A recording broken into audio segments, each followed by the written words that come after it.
어제 저기 입당식 숙소도 입당식 다녀왔는데요. 영상 보시면 아시겠지만 하계 그 수양의 인원이 이제 계속 이렇게 증가하고 그럼에 따라서 숙소가 너무 부족했는데 형제 자매님들이 또 헌금을 다 해주셨잖아요. 그래서 또 마음이 또 남다르실 것 같습니다. 가보니까 이제 너무 좋게 잘 지어졌어요.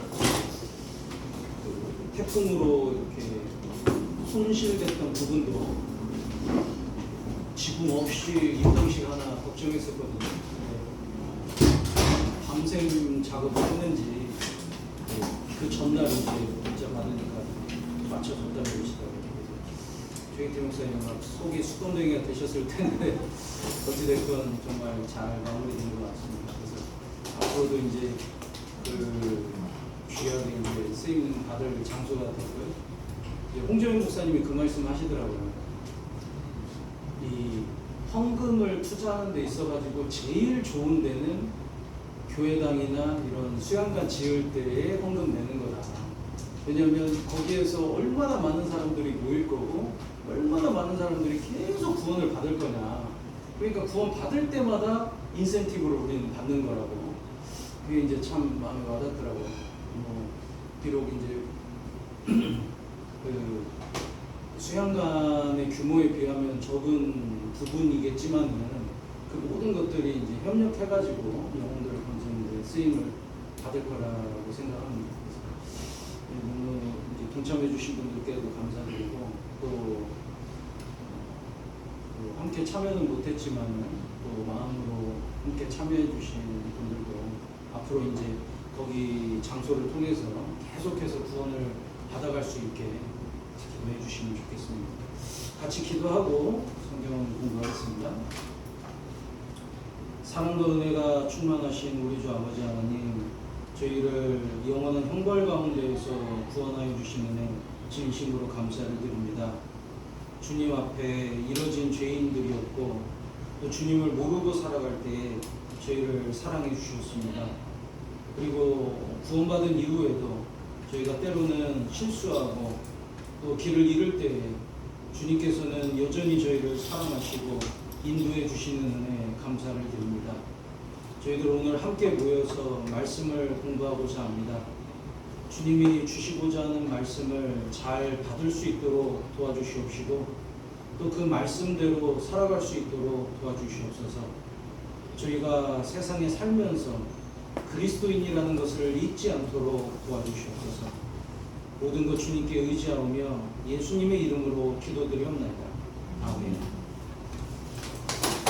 요한복음 2장을 보시겠습니다. 요한복음 2장 1절부터 11절까지 저하고 같이 교도하도록 하겠습니다. 1절부터 11절입니다. 제가 먼저 읽겠습니다. 사흘 되던 날에 갈릴리 가나에 혼인이 있어 예수의 어머니도 거기 계시고 예수와 그 제자들도 혼인의 성함을 받았더니 포도주가 모자란지라 예수의 어머니가 예수에게 이르되 저희에게 포도주가 없다 하니 예수께서 가라사대 여자여 나와 무슨 상관이 있나이까 내 때가 아직 이르지 못하였나이다. 그 어머니가 하인들에게 이르되 너희에게 무슨 말씀을 하시든지 그대로 하라 하니라. 거기 유대인의 전례를 따라 두세고 이끄는 돌 하나를 이것이 놓여주니라. 예수께서 저희에게 이르시되 항아리에 물을 채우라 하신즉 아구까지 채우니 이제는 떠서 연회장에게 갖다 주라 하시매 갖다 주었더니 연회장은 물로 된 포도주를 맛보고 어디서 났는지 알지 못하되 물떠온 하인들은 알더라. 연회장이 신랑을 불러 말하되 사람마다 먼저 좋은 포도주를 내고 취한 후에 낮은 것을 내거늘 그대는 지금까지 좋은 포도주를 두었도다 하니라. 예수께서 이 처음 표적을 갈릴리 가나에서 행하여 그 영광을 나타내시매 제자들이 그를 믿으니라. 그리고 16절 같이 읽도록 하겠습니다. 비둘기 파는 사람들에게 이르시되 이것을 여기서 가져가라. 내 아버지의 집으로 장사하는 집을 만들지 말라 하시니. 요한복음 계속 공부하고 있습니다. 요한복음 1장은 예수님이 누구신지, 그리고 이 땅에 오셔가지고 어떤 일을 하셨는지를 이제 저희가 배웠었고, 이제 2장에서는 예수님이 행하신 첫 번째 기적이 나와요. 그것이 가나안 혼인잔치에서 물을 포도주로 바꾸는 기적입니다. 그래서 예수님께서 물을 포도주로 바꾸시고 이제 성전으로 가셔가지고 성전에 장사하는 사람들을 다 쫓아내시죠. 그리고 아버지의 집을 장사하는 구렬로 만들지 말라, 장사하는 소굴로 만들지 말라 하시면서 굉장히 책망하십니다.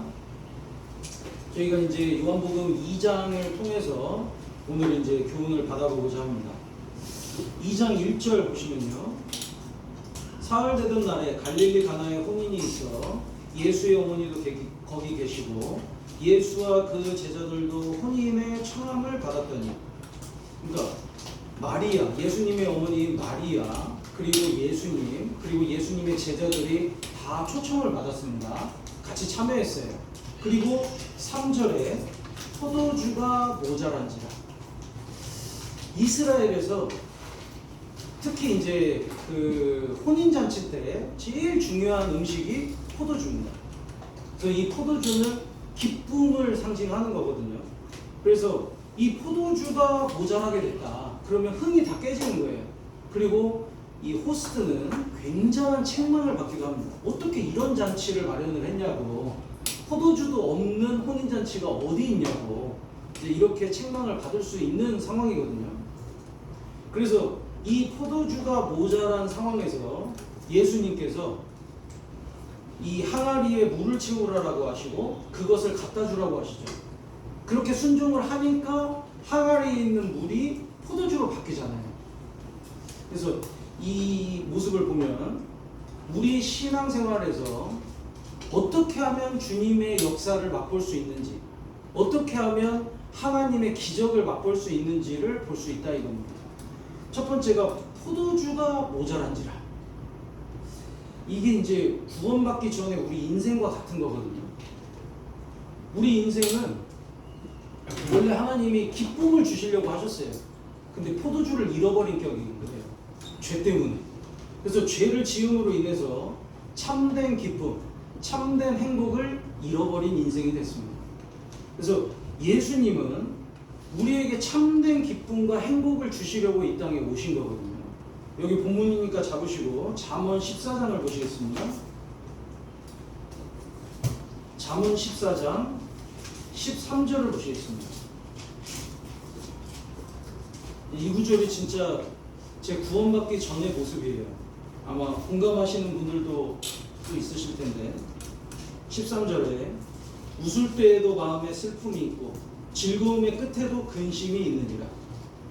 제 친구들한테 이런 말 많이 들었거든요. 원영이 너는 왜 웃는데 슬퍼 보이냐. 구원받기 전에는 진짜 그런 마음이 있었어요. 우울해. 앞일도 걱정이고, 그리고 뭘 해도 별로 재미도 없고 의미도 못 찾겠고, 그러니까 웃을 때에도 마음에 슬픔이 있고 즐거움의 끝에도 근심이 있느니라. 이게 이제 구원받기 전에 저희들 모습이잖아요. 구원받기 전에 아무리 이 땅의 것을 즐겨본다고 한들 그것이 진정한 기쁨과 행복이 되는 게 아닙니다. 욥기 20장을 보시겠습니다.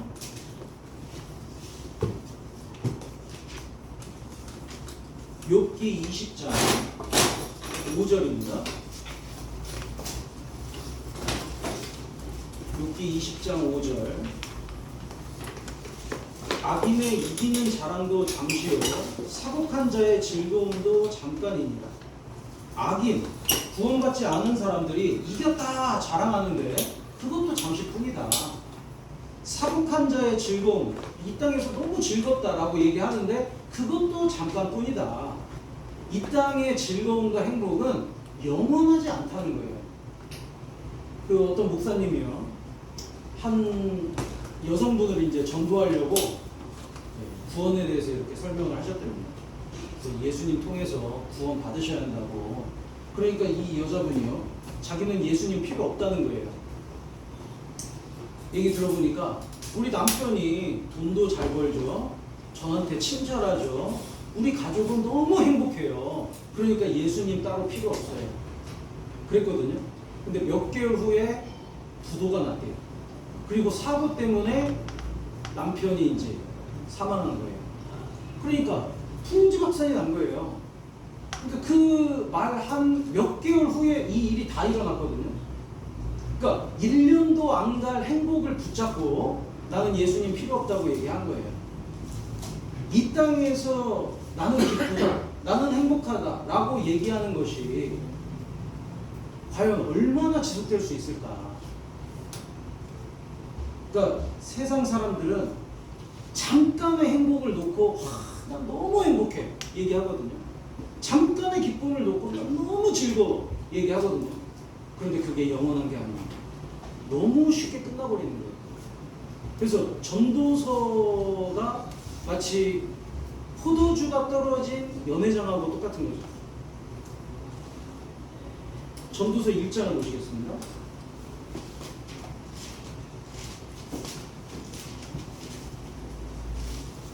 전도서 1장 1절 2절 다윗의 아들 예루살렘 왕 전도자의 말씀이다. 그러니까 예루살렘 왕인 솔로몬이 전도서를 지었잖아요. 솔로몬에게는 모든 영광과 모든 지혜를 다 주셨습니다. 근데 그것을 다 겪은 다음에 감사문을 쓴 게 전도서예요.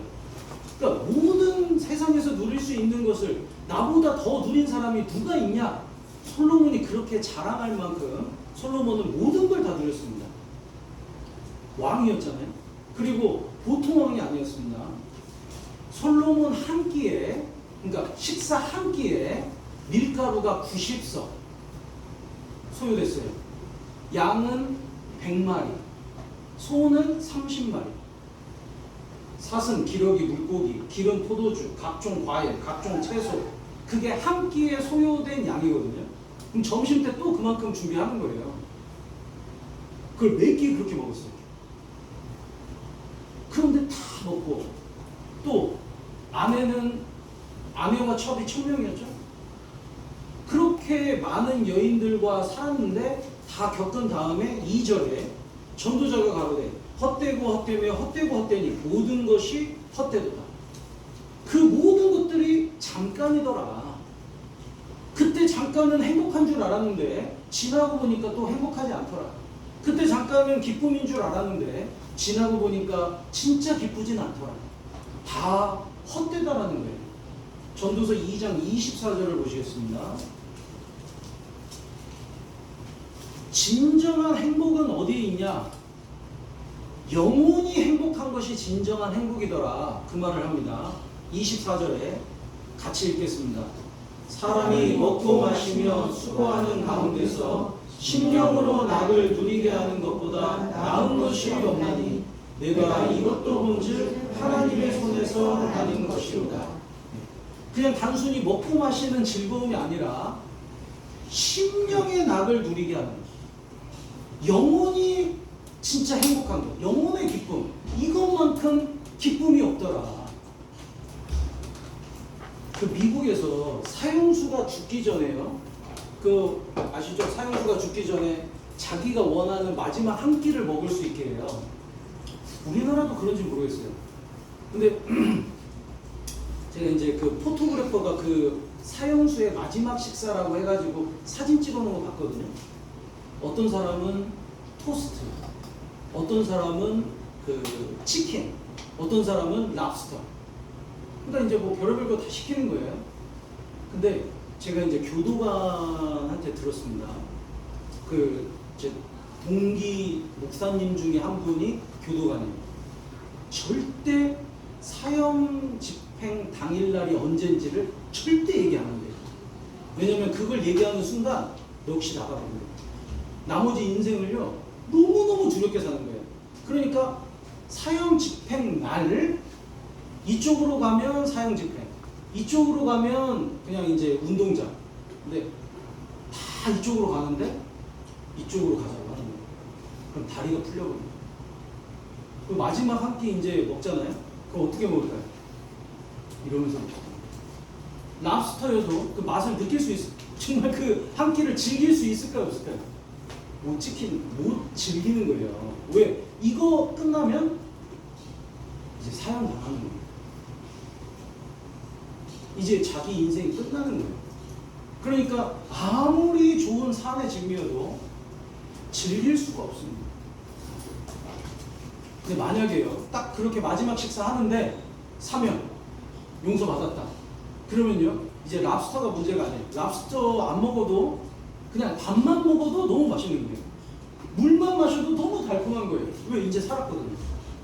근데 우리가 구원받기 전에는요, 세상의 것을 아무리 누려도 내 영혼은 너무 잘 알고 있어요. 죽음 이후에 지옥 가고 심판 받는데, 그러니까 죽음에 대한 두려움이 있습니다. 잘못되면 어떻게 하나, 이거에 대한 두려움이 있거든요. 본능적으로 있는 거예요. 그런데 영혼의 구원을 딱 받잖아요. 그러면 내가 언제 죽어도 천국 간다. 내가 이 모든 것을 잃어도 어차피 천국 간다. 내가 주를 위해서 살았던 그 모든 것들은 상급으로 반드시 갚아주신다. 이거에 대한 기쁨이 있으니까 물만 먹어도 달콤한 겁니다. 그래서 하박국서에 내가 모든 것들을 다 잃어도 정말 주님만 계시다면은 사슴처럼 뛰어놀 거라고. 그 기쁨을 누구도 뺏어가지 못하는 거예요. 심령으로 누리는 낙보다 더 큰 낙은 없습니다. 그래서 구원받고 이제 진정한 기쁨을 갖게 되는 거거든요. 이 요한복음에 예수님이 초대를 받으셨잖아요. 근데 사실은 예수님이 초대를 받으셨지만 예수님은 진정한 기쁨을 주시려고 가신 거거든요. 그러니까 포도주 마시고 맛있는 음식 대접받으려고 가신 게 아니고 포도주 떨어질 줄 예수님은 아셨어요. 그래서 예수님이 가셔서 진정한 포도주 맛은 이런 거다. 진정한 기쁨은 본인이 주는 거다. 라는 것을 가르쳐 주시려고 일부러 가신 거예요. 마태복음 20장을 보시겠습니다. 마태복음 20장 28절.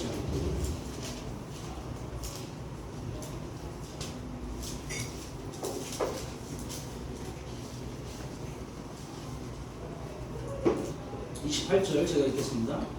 인자가 온 것은 섬김을 받으려 함이 아니라 도리어 섬기려 하고 자기 목숨을 많은 사람의 대속물로 주려 함이니라.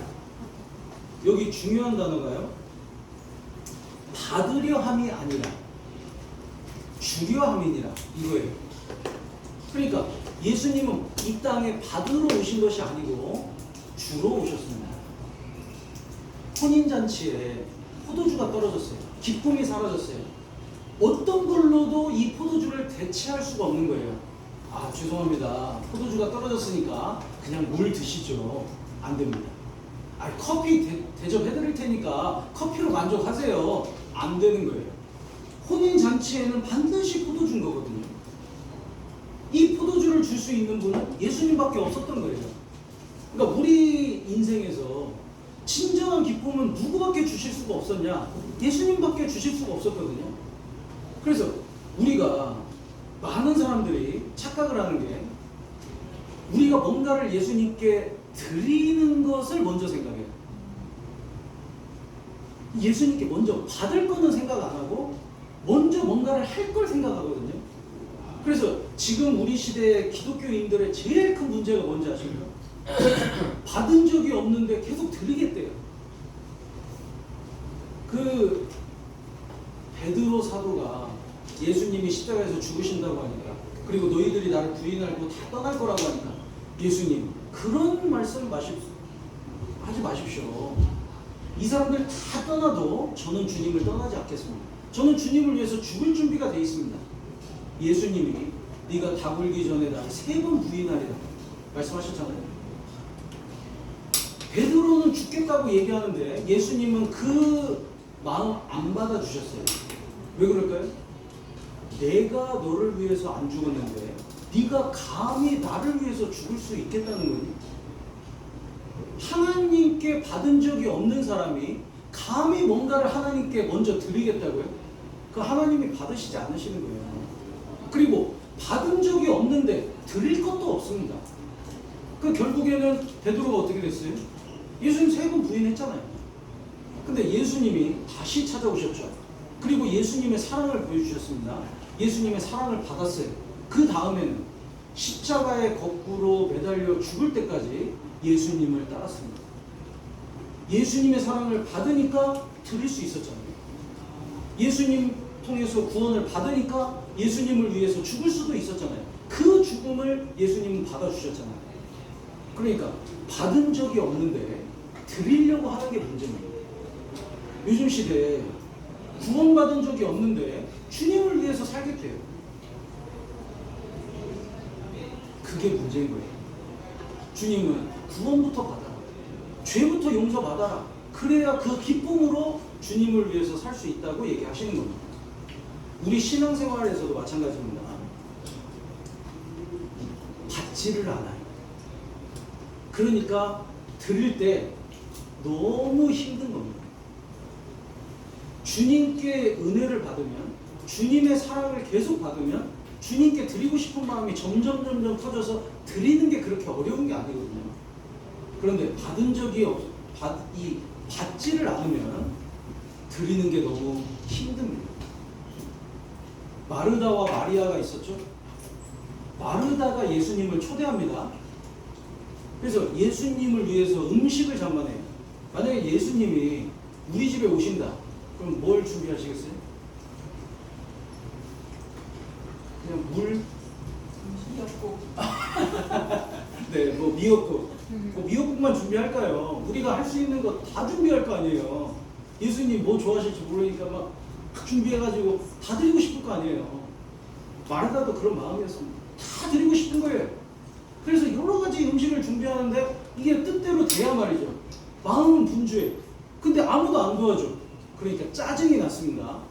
자기 동생 마리아를 보니까 예수님 발 아래 딱 앉아가지고 꼭 말씀 듣고 있는 거예요. 너무 얄미운 거예요.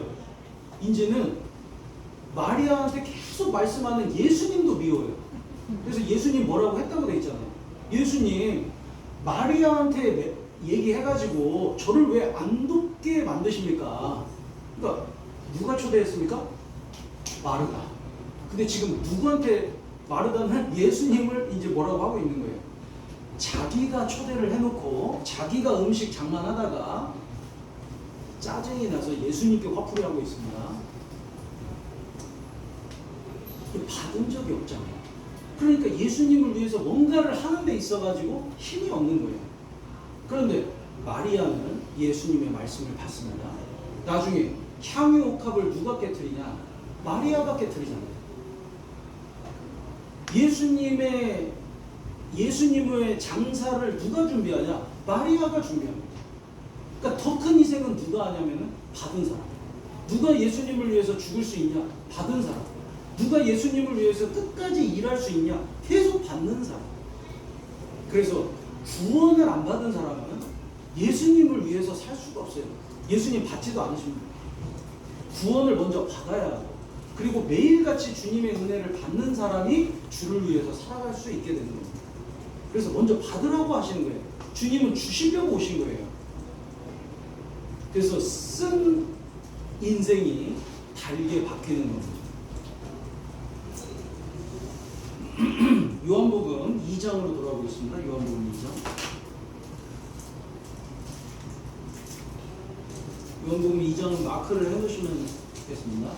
요한복음 2장 10절에 말하되 사람마다 먼저 좋은 포도주를 내고 취한 후에 낮은 것을 내거늘 그대는 지금까지 좋은 포도주를 두었도다 하니라.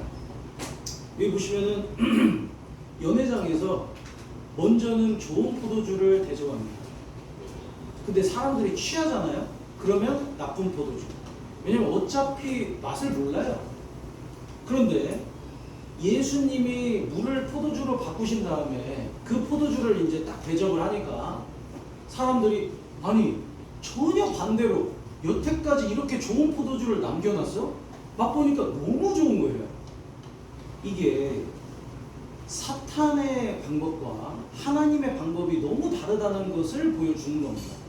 사탄은요, 좋은 거 먼저. 그리고 그 좋은 것을 맛보잖아요. 그러면 점점점 고통이 찾아오는 거예요. 써지는 거예요. 그런데 주님은요, 안 좋은 거 먼저거든요. 고난 먼저. 그리고 그것을 견디면 좋은 포도주를 다 준비해 놓으십니다. 영광과 상급이 있는 거예요. 그래서 이 창세기 1장에 하나님께서 창조를 하실 때 저녁이 되고 아침이 되니 이는 첫째 날이다. 저녁이 되고 아침이 되니, 저녁이 되고 아침이 되니. 우리는 하루를 살 때 아침부터 세잖아요. 근데 하나님은 저녁부터 하루 시작되는 거다 라고 얘기하시는 거거든요. 저녁이 되고 그 다음에 아침이 온다. 그래서 이스라엘에서는 오후 6시가 돼야 하루를 카운트합니다. 우리는 12시에 자정 넘어가야 이 하루가 이제 시작된다고 생각하잖아요. 이스라엘에서는 저녁 일몰 후에 하루가 시작돼요. 고난이 먼저다. 고통이 먼저다. 근데 그것을 견디면 반드시 기쁨이 오고 그리고 영광이 온다는 것을 하나님이 계속 가르쳐 주시는 겁니다. 구약 시대 때 예수님에 대한 예언이, 그리스도에 대한 예언이 두 가지가 있죠. 우리의 죄를 위해서 고통받으시고 죄를 위해서 죽어주실 예수님, 죄를 용서해 주실 예수님, 그리고 또 다른 예언은 왕으로서 오실 예수님이죠. 그래서 예수님이 재림하실 때에 반드시 왕으로서 오실 거다. 그리고 초림하실 때에는 우리의 죄를 위해서 고통받으시고 죄를 용서해 주실 거다. 이게 이제 구약의 말씀이었잖아요. 뭐가 먼저입니까? 고통이 먼저입니다. 고난이 먼저입니다. 그리고 영광이 나중입니다. 그래서 예수님도 고통부터 받으셨다. 고린도 후서 4장을 보시겠습니다. 우리 신앙생활도 마찬가지라는 겁니다. 고린도 후서 4장 16절.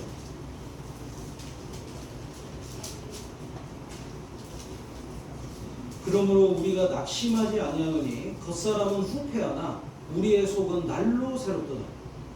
겉사람, 이 육신은 점점 늙어가요. 점점 약해져가요. 그런데 우리의 속은 날로 새롭도다. 이제 영광이 찾아오는 거거든요. 그래서 결국에는 신령한 몸으로 바뀌고 주님 앞에 설 때 영광과 칭찬이 있을 겁니다.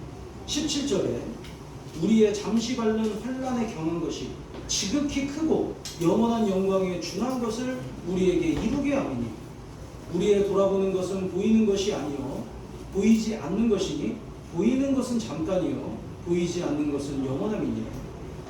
환난 받는 것이 먼저입니다. 그리고 영광은 나중에 받는 거예요. 환난은 지극히 작은 것입니다. 근데 영광은 영원한 거예요. 이 땅에서 환난은 잠깐 받지만 주님 앞에 설 때 영광은 영원히 함께합니다. 그래서 이 오늘 암송한 이사야 38장 17절도 그 말씀이잖아요. 보옵소서 내게 큰 고통을 더하신 것은 내게 평안을 주려 하십니다. 우리 인생에서 고통이 있었습니다. 근데 그 고통을 통해 가지고 뭘 알게 됐냐? 아, 예수님께서 내 죄는 주의 등 뒤에 던지셨구나. 내 죄는 이미 용서해 놓으셨구나. 그걸 깨닫는 순간 큰 평안이 찾아오잖아요. 그러니까 우리가 구원받을 때요, 인생 가운데 가장 낮아진 때였거든요. 육신적으로든 심령적으로든 가장 낮아진 때에 가장 큰 평안과 기쁨을 받게 된 겁니다. 고난이 먼저고 기쁨은 나중에. 그래서 우리 이 땅에 사는 동안에도 고난은 있지만요, 앞으로 올 기쁨을 바라보고 살아가는 게 맞다 이겁니다. 히브리서 12장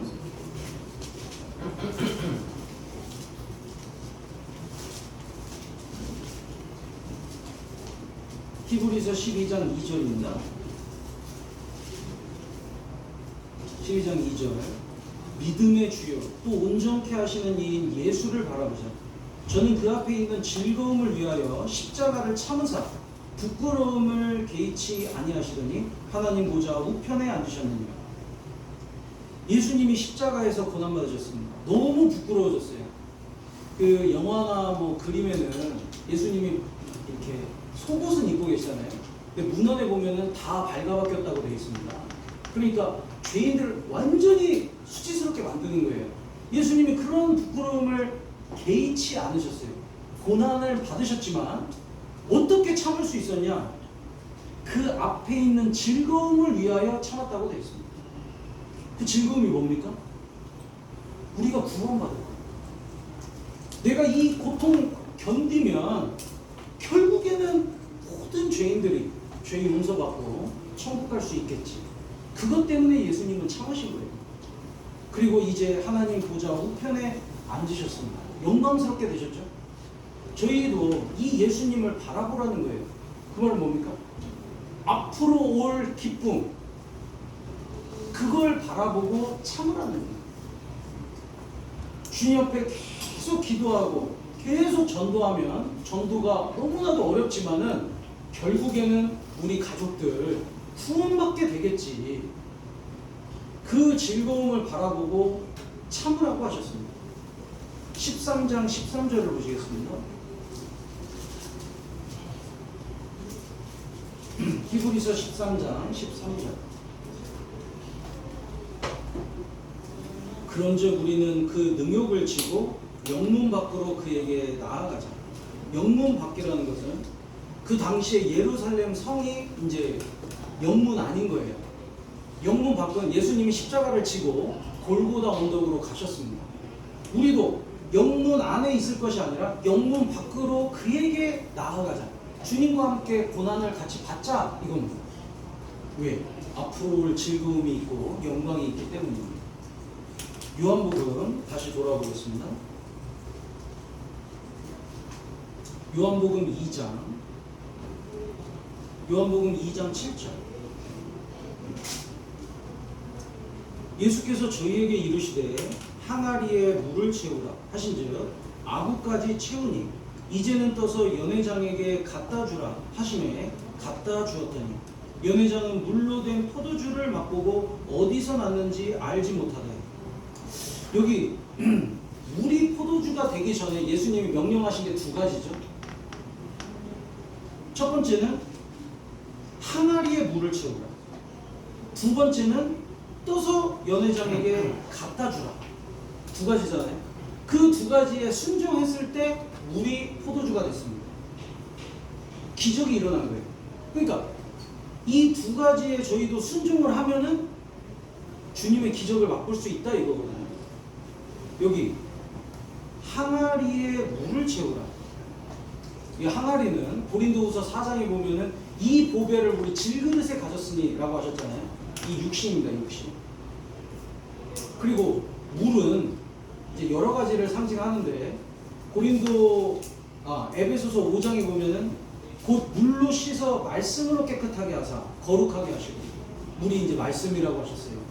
그러니까 우리 육신에 물을 채운다. 말씀을 채우면 기적이 일어나는 거예요. 근데 이제 여기 아구까지 채웠다고 했거든요. 아구가 항아리 끝입니다. 끝에까지 이 종들이 꽉 채운 거예요. 그러니까 이제 생각해 보면요, 반쯤 채웠을 때는 예수님이 갖다 주라는 말씀 안 하시잖아요. 근데 아구까지 딱 채우니까 연회장에 갖다 줘요. 그리고 우리 포도주로 바뀝니다. 우리가 말씀을 어느 정도로 우리 마음 가운데 채워야 주님의 기적을 경험할 수 있을까? 변화를 맛볼 수 있을까? 일단 채울 때까지 가득 채워야 하는 거예요. 가득. 제가 이제 상담을 해보면은 많은 형제자매님들, 뭐 구원받은 그리스도인들 다 같은 마음이겠죠.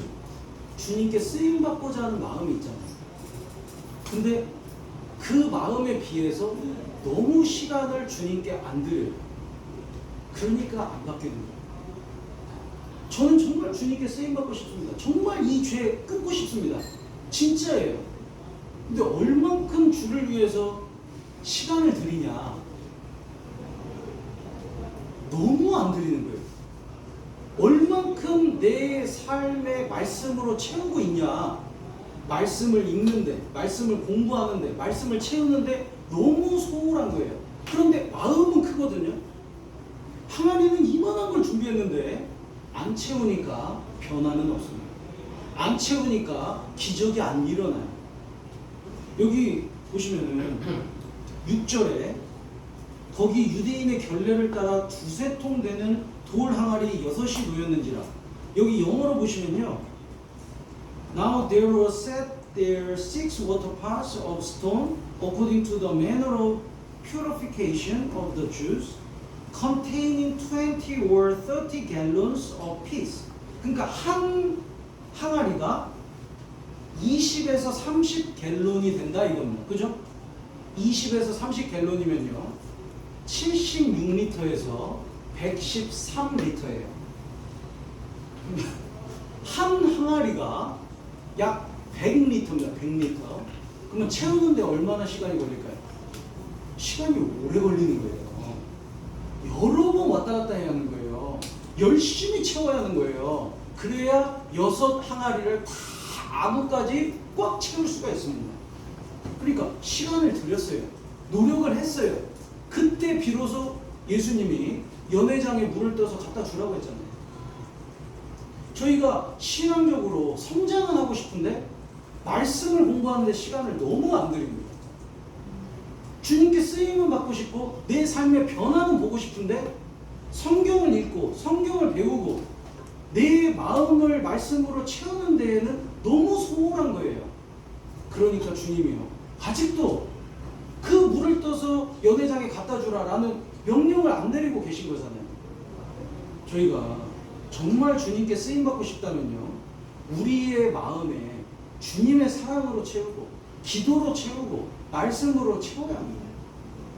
그래야 변화가 있는 거예요. 꽉 채워야 하는 거예요. 그래야 변화가 있어요. 우리 시대의 문제가 뭐냐면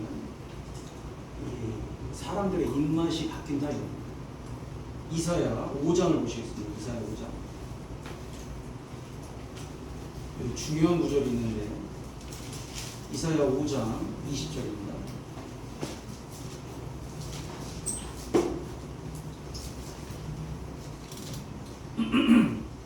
이사야 5장 20절. 악을 선하다 하며 선을 악하다 하며 흑암으로 광명을 삼으며 광명으로 흑암을 삼으며 쓴 것으로 단 것을 삼으며 단 것으로 쓴 것을 삼는 그들은 화 있을진저. 이스라엘 민족이 타락했을 때의 모습입니다. 이스라엘에게 하나님은 너무나도 달콤한 존재였어요. 말씀을 주실 때도 너무 달콤했어요. 1년에 3차례씩 예루살렘에 올라오라고 했을 때에도 너무나도 흥분되고 기쁜 마음으로 올라갔었습니다. 근데 이스라엘이 타락했어요. 죄가 들어왔어요. 그러니까 모든 가치관이 바뀌어버리는 거예요. 입맛이 변해버리는 거예요. 그래서 악인데 선하다고 하잖아요. 선한 건데 악하다고 하잖아요. 흑암인데 광명, 빛이라고 얘기하잖아요. 광명인데 흑암으로 삼는. 우리 시대에 하나님을 잃어버린 사람들이 딱 이렇게 돼 있습니다. 동성애가 죄잖아요. 근데 동성애를 합법화 안 시키면 이 편협한 사람, 다른 사람들을 포용할 줄 모르는 사람이 되는 거예요. 저 은찬이 이제 토플 관련해 가지고 보다가 깜짝 놀랐거든요. 젠더 쓰잖아요, 젠더. 그러면 거기 젠더란에 뭐라고 되어 있냐면 메일, 피메일, 어나더 그게 있습니다. 제가 사진까지 찍어놨어요. 그거 딱 클릭하잖아요. 그러면 메일, 피메일 2개밖에 없어야잖아요. 근데 어나더 섹스가 있어요.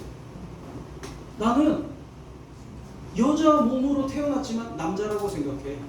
난 남자 몸으로 태어났지만 여자라고 생각해. 그걸 인정을 해주는 거예요. 우리 시대에는. 그것이 마치 관용적인 사람, 선두주자, 제너러스한 사람이 되는 겁니다.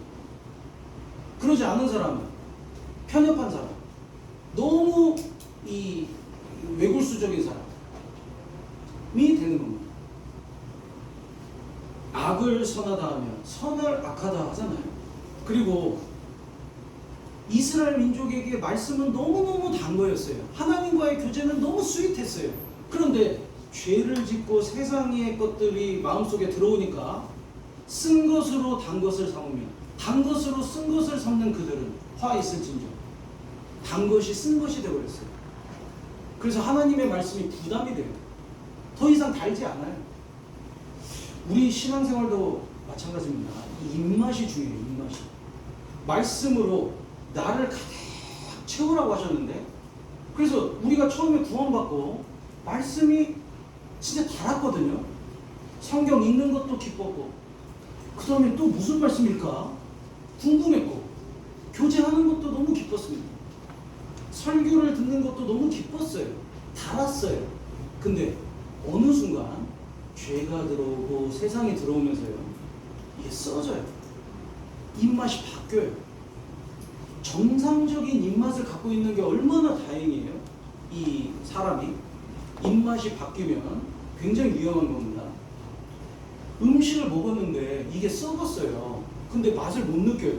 그러면 그냥 먹습니다. 그러면 탈락했죠. 애는 막 뭐 집어먹잖아요. 뭐 집어먹었는데 똥인지 된장인지 구별을 못해요. 그냥 맛있대요. 똥을 먹으면서도. 큰일 나잖아요. 신앙생활에서 맛을 못 느낀다. 쓴데 달다고 느낀다. 단데 쓰다고 느낀다. 그러면 진짜 큰일 나는 겁니다. 정상적인 그리스도인의 영적인 입맛을 되찾아야 돼요. 시편 119편 보시겠습니다. 시편 119편 103절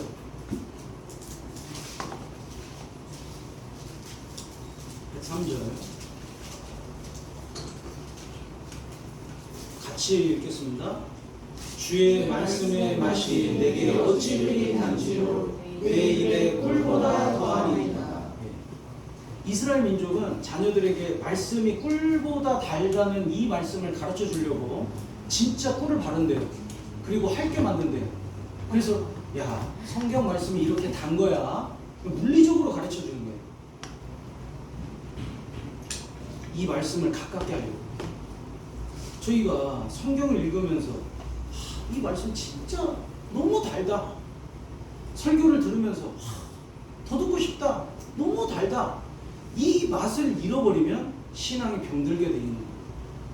신앙이 병들면 이 맛을 또 잃어버리는 거예요. 그래서 저희가 정말 주님 앞에 기도할 거는요. 주님, 말씀으로 저를 채워주십시오. 그리고 이 말씀의 맛을 회복시켜 주십시오. 세상 것으로 달콤하게 느끼지 않고 주님의 것으로, 영원한 것으로 달콤하게 느낄 수 있도록 도와주십시오. 이 기도를 드려야 하는 거예요. 그리고 우리 가운데 뭘 채우라고 했냐면 고난과 수고를 채우라고 하셨습니다. 골로새서 1장을 보시겠습니다.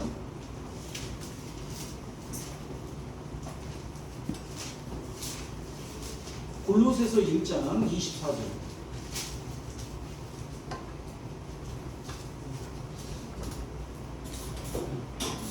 골로새서 1장 24절. 제가 읽겠습니다. 내가 이제 너희를 위하여 받는 괴로움을 기뻐하고 그리스도의 남은 고난을 그의 몸된 교회를 위하여 내 육체에 채우노라.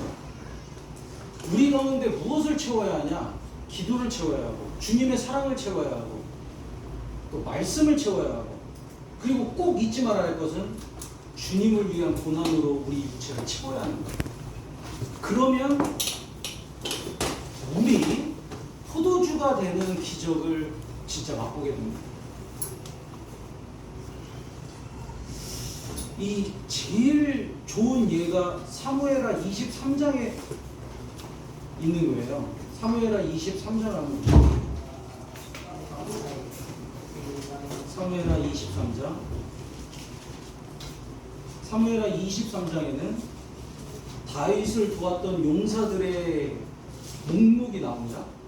그 중에 이제 세 용사가 있는데 여기 보시면 사무엘하 23장 15절에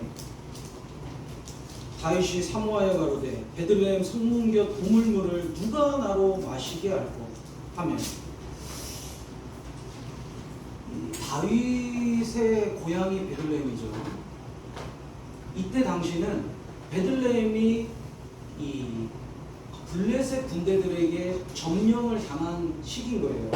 그러니까 다윗이 자기 고향 베들레헴을 딱 보면서 아, 저기를 언제 다시 탈환해가지고 베들레헴 성문 곁에 있는 그 우물물 진짜 시원하고 맛있었는데 그 우물물을 언제 다시 마실 수 있을까? 그 말을 혼잣말로 했습니다. 근데 그 말을 세 용사가 들어요. 그리고 이 다윗 왕이 그 마시고 싶어 했던 물을 떠다 주기 위해서 블레셋 군대와 충돌합니다. 16절에 세 용사가 블레셋 사람의 군대를 충돌하고 지나가서 베들레헴 성문 곁 우물물을 길어가지고 다윗에게로 왔으나 다윗이 마시기를 기뻐 아니하고 그 물을 여호와께 부어드리며 가로되 여호와여 내가 결단코 이런 일을 하지 아니하리이다. 이는 생명을 돌아보지 아니하고 갔던 사람들의 피이다 하고 마시기를 즐겨 아니하니라. 세 용사가 이런 일을 행하였더라. 세 용사가 딱 들었어요. 우리 죽은 왕 다윗이 이 베들레헴 성문 곁 우물물을 드시고 싶다고? 야 가자. 가지고 의기투합해가지고 들어갑니다. 거기에는 블레셋 군대들이 있는 거예요. 계속 싸우면서 그 우물가까지 딱 갔어요. 완전히 포위됐겠죠. 적진이니까. 그럼 두 사람은 막 계속 싸우고 한 사람은 이제 물을 깃습니다. 물을 길어가지고 탁 통에 넣어서 품에 딱 안아요. 그리고 품에다 딱 안은 다음에 또 막 셋이서 싸우면서 다윗에게로 돌아옵니다. 다윗에게로 왔을 때는요, 온통 피범벅, 온통 땀범벅, 여기저기 상처나고 찢기고 해가지고 줄줄줄줄 피가 흐르고 있는 거예요. 그런데 다윗을 딱 보면서 가슴에서 물을 딱 꺼냅니다. 쫙 꺼내가지고 다윗 왕이 당신이 드시고 싶다던 블레셋 아니 베들레헴 우물에 이 물을 떠왔습니다. 드십시오. 다 바치니까요. 다윗이 차마 그 물을 마시지 못하잖아요. 자기가 마실 자격이 없다고 생각하는 거예요. 왜? 너무 귀하잖아요. 그러니까 그 물을 자기가 안 마시고 하나님께 드립니다. 하나님께 드리면서 이것은 물이 아니라 피이다. 그러니까 물이 피가 됐잖아요.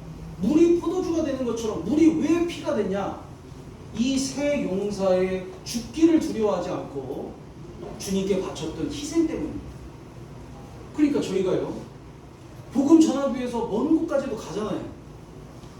복음을 위해서 뭔가를 희생하잖아요.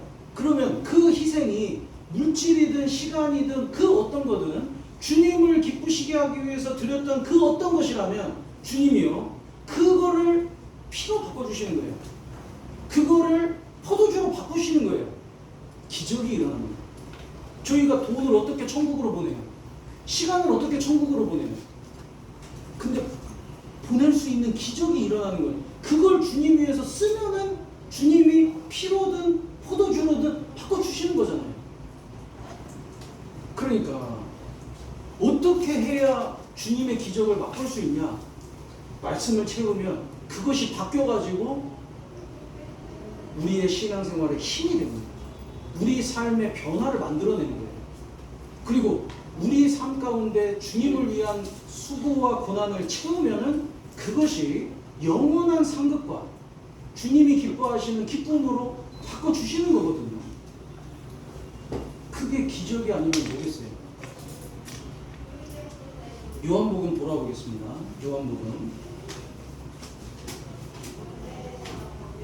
요한복음 2장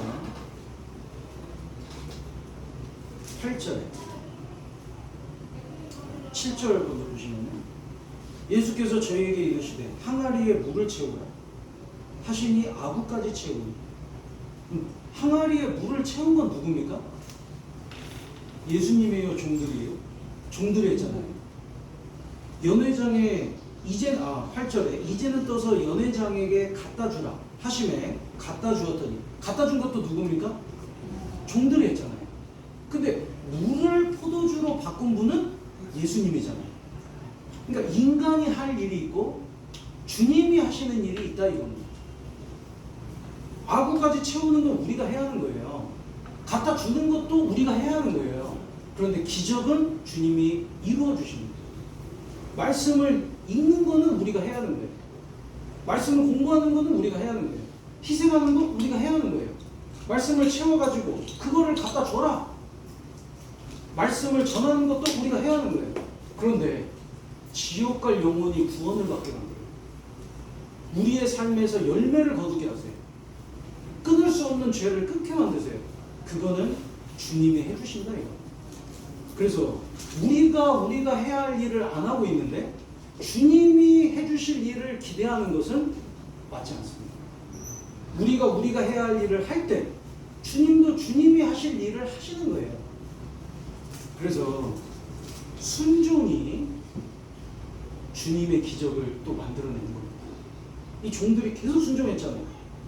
이 5절에 그 어머니가 하인들에게 이르되 너희에게 무슨 말씀을 하시든지 그대로 하라 하니라. 이게 정말 주님이 우리에게 하시는 말씀인 것 같아요. 주님이 무슨 말씀을 하시든지 그대로 순종해봐라.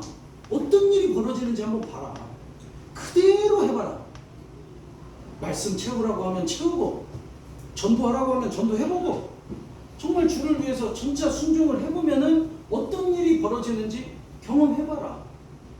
우리 포도주가 되는 기적을 맛보게 되잖아요. 그래서 저희도요, 주님의 기적을 맛볼 수 있는 방법이 뭐냐? 말씀을 채워야 돼요. 그리고 고난을 채워야 돼요. 그리고 순종해야 돼요. 순종해야 주님의 역사를 맛보게 됩니다. 여기 이제 13절에 보시면 유대인의 유월절이 가까운지라 예수께서 예루살렘으로 올라가셨더니 성전 안에서 소와 양과 비둘기 파는 사람들과 돈 바꾸는 사람들의 앉은 것을 보시고 노끈으로 채찍을 만드사 양이나 소를 다 성전에서 내어 쫓으시고 돈 바꾸는 사람들의 돈을 쏟으시며 상을 엎으시고 비둘기 파는 사람들에게 이르시되 이것을 여기서 가져가라. 네 아버지의 집으로 장사하는 집을 만들지 말라 하시니.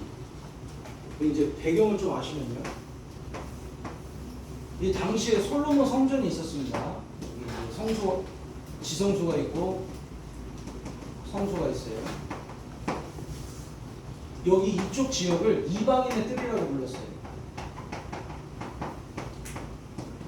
그러니까 이 성전 안에 이방인들도 오라고 허락을 하신 거거든요. 근데 이제 이스라엘 민족들이 원래는 제사 드릴 이 재물을 직접 길러가지고 가지고 오는 겁니다. 그러니까 양을 데리고 오는 거예요. 근데 멀잖아요. 그러면 양 데리고 오기가 얼마나 힘들어요. 그러니까 좀 편하게 가자. 그냥 와서 이 주변에서 양을 사는 거예요. 그러다 보니까 비즈니스가 늘어나게 됐습니다. 그래서 어디까지 이제 원래는 이 주변에서 양들을 이 양이나 염소를 팔았거든요. 근데 이제 점점 상인들이 많아지니까 어디까지 허용했냐면 이방인의 뜰까지 허용을 한 거예요. 누가? 종교 지도자들이, 제사장들이. 왜요? 여기서 팔고 있는 이 파는 상인들에게 커미션을 받는 겁니다. 그러니까 사람들이 이제 여기 와가지고 양을 사잖아요. 양을 바치잖아요. 그러면 제사장이 검사를 해요. 괜찮네. 이거 드려. 근데 여기서 안 산 염소예요. 그래서 드리잖아요. 그럼 뭐 하나 트집을 잡아요. 이거 안 좋은데. 여기 앞에 거기 좋으니까 거기서 사. 그래서 거기서 사는 거예요. 왜요? 커미션을 또 받습니다. 그러니까 정말 주님을 섬겨야 할 제사장들이 주님을 이용해서 장사를 하고 있잖아요. 예수님이 그 꼴을 못 보시는 거예요. 정말 분노를 하셨습니다. 그리고 채찍을 만들어서 다 쫓아내시는 거예요. 내 집을 장사하는 집으로 만들지 말라. 지금 우리 시대도 이와 똑같습니다. 그 중세 시대 때 그 캐톨릭에서 대표적인 게 그 면죄부였죠. 면죄부를 사면 네 죄가 용서된다. 그러니까 죄를 많이 지은 사람은요, 돈을 어떻게 해서든 모아가지고 돈을 바치고 그 면죄부를 사는 거예요. 죄 용서 받으려고. 이 면죄부를 사면 죽었던 너희 가족들도 연옥에서 용서돼서 천국 보낼 수 있다. 그러니까 어떻게 하겠어요? 가족들을 위해서 막 면죄부를 엄청 사는 거예요. 그때 카톨릭이 이 교세가요 어마어마하게 늘어났습니다. 왜? 돈을 끌어 모았거든요. 하나님 통해서 장사한 거예요. 우리 시대도 많은 교회가, 많은 지금 카톨릭 교회도 장사하고 있다고 보시는 거예요. 그러니까 주님이 오늘 오셔도요 채찍 만드실 거예요. 그래서 다 때려 부실 겁니다. 다 나가라고 할 거예요. 정말 제가 이제 충격받았던 게요, 신문에 광고가 났어요. 교회를 파는 거예요. 근데 오해하시면 안 됩니다. 교회 당을 파는 게 아니에요. 교회 자체를 판다는 거예요. 교회. 그래서 교인 수 한 300명, 헌금 얼마 모임, 장소 좋음, 뭐 이런 식으로 이제 광고를 했어요. 그게 뭡니까? 사람을 파는 거예요. 주님이요 채찍을 만드셔서 다 심판하실 겁니다. 근데 저희가 또 교훈으로 삼아야 할 게, 우리가 구원받으면 우리가 성전이잖아요. 그죠? 우리가 성전입니다. 그러면 우리 마음에 장사하는 사람들로 가득 차면 어떻게 될까요? 주님이 그걸 너무 깨끗하게 만들고 싶어 하시는 거예요. 마태복음 21장 보시겠습니다. 마태복음 21장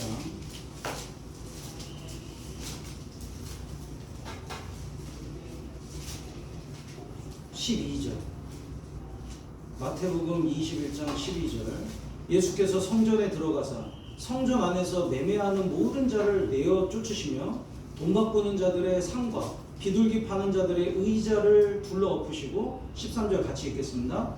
저희에게 이르시되 기록된 바 내 집은 기도하는 집이라 일컬음을 받으리라 하였거늘 너희는 강도의 구별을 만드는도다 하시니라. 우리도 주님의 성전이 됐잖아요.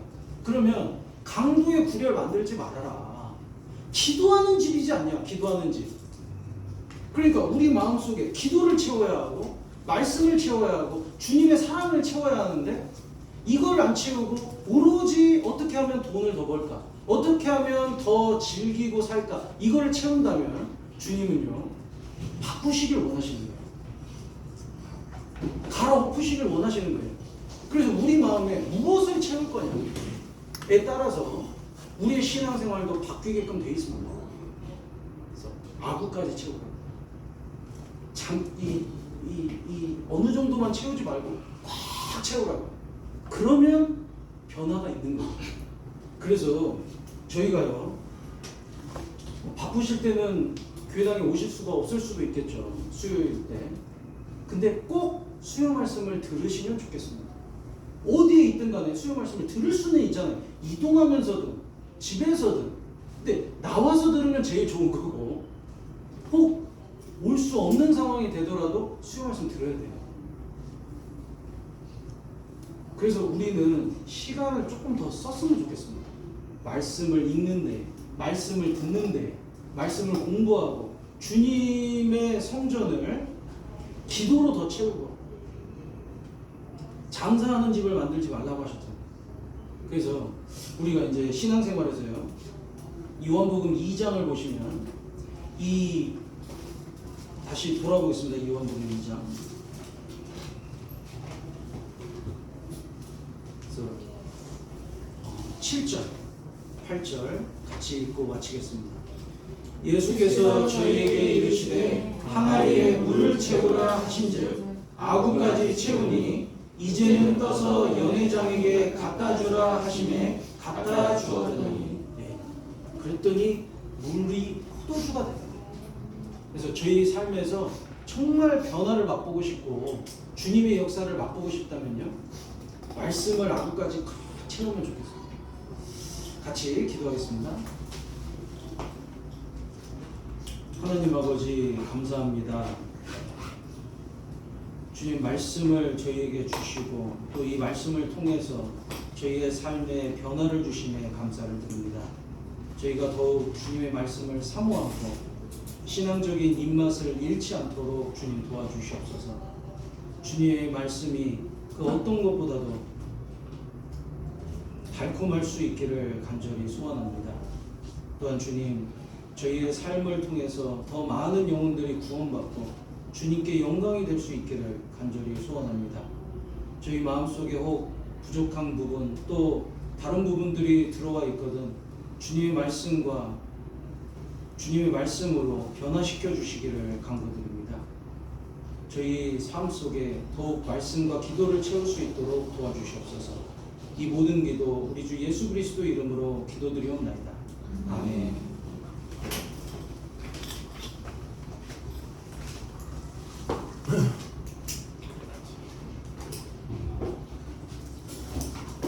자, 진리찬송 390장 십자가 군병들아 함께 찬송하도록 하시겠습니다. 390장 십자가 군병들아.